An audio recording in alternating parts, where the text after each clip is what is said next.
uyayichitha imibiko yeselula umsola wesihlanu kwelikaMeyiwa. Umsola wesithathu ecaleni lokubulala uSenzo Meyiwa, uFisokuhle Ntuli, ukuphikile ukuthi wathintana naloyo asolwa naye uMthokozisi Mncube ezinsukwini ezimbalwa ngaphambi kokubulawa kowayeyisihlabani se-Orlando Pirates neBafana Bafana. Umbuso uhambise izinombolo zamakhalekhukhwini eziyisithupha okusolakala ukuthi ngezikaNtuli ezisetshenziswe ukuxhumana nabanye abasolwa.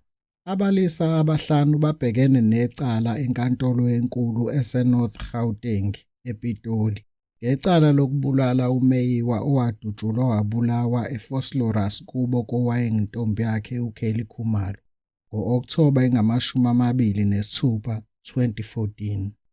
Ummeli kaNtuli u-Advocate Zandile Mshololo uphenye umhlaziyi wedatha yamaselula uGideon Gows.